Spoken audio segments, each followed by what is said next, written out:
But just about everything I'm doing tonight is in this book. I brought about 20 copies of this book with me. They're $15. Please come chat with me. I can take credit cards, that sort of thing. Oh, fudge. Let's do this, all right? Let's do this.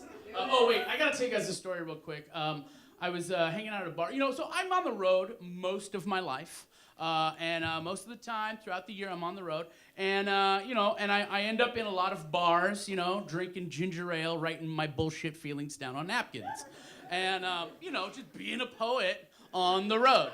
And, like you do. And so this one night I'm sitting in a bar and I'm feeling like extra lonely on this particular night, and I'm sipping my carbonated beverage and I'm writing shit down and nothing's really coming out right, And all of a sudden this woman comes in about my age, late 30s, and she sits right next to me at the bar, right next to me in an empty bar. She sits right next to me. She orders herself a beverage and she starts drinking it and she starts chatting me up. And for the next 6 or 7 minutes, she just won't stop. And I'm thinking, come on. Why are you bugging me? Can't you say I'm lonely here? Oh my God. And I'm just not having it. I'm just being a moody, chubby bastard, right? And all of a sudden, she gets up to leave, and I realize, okay, I've chased her away. There's no one else in the bar. It's my fault. And she gets up to leave, and I'm like, well, wait, I'm sorry.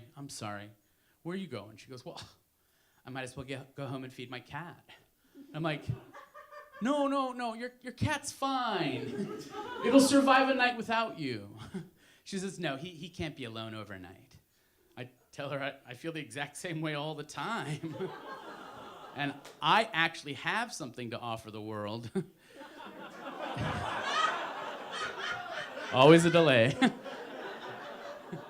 She says, no, her cat is special. Sounds like he says Reno when he meows. Reno? The second worst city in the second worst state of the Union? So I imagine a cat saying Reno. Reno.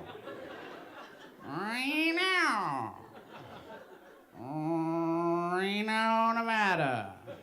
All the time, every time it meows, it sounds like Reno. No, only every once in a while, like when he's really craving attention or needs to be brushed. Oh, I say. Oh! I tell her that when I'm craving attention, I remove my shirt, exposing my Katharine Hepburn-shaped birthmark, and I make her talk. Hello, everybody. Got any more tequila? I think it's from a movie. I don't remember. Look, lady, by now you must realize I am human, and I have needs, and I can love you, actually love you. I'm not jumping the gun here. I know we just met, but I am capable of real human love, not your programmed feline, you're the keeper of the food, so I guess I'll stick around bullshit. Does your cat have the ability to make an entire room laugh without it having anything to do with its own failure? Can your cat use a QWERTY keyboard? Can your cat Photoshop images of you to look like you have a handlebar mustache? I don't think so! I can do half of those things while I have soup cooking on the stove. See these thumbs, do you? Do you? Because these mean I win. You're right, she said coyly. And we boned right there at Taco Bell. 9 months later, we had 8 kittens. They run my website now. Thank you. Thank you. I would like to point out a couple of things with regard to that poem. One, it is a first draft, and it has always been a first draft. I memorized it as a first draft. And after about the 10th performance, someone came up to me and said, hey, McGee. And I said, what? And they're like, because I didn't like them, And, and they're like, you know that your poem starts at a bar and ends at Taco Bell? And I was like, damn it! And that's the story right there. So, but that poem took me 20 minutes to write. I'm not kidding, 20 minutes to write. 2 minutes to actually jot it down, and 18 minutes to figure out what the cat was gonna say. It's like, should he say marijuana? Can a cat say marijuana? I don't know. Let's try it. Meow nirwana.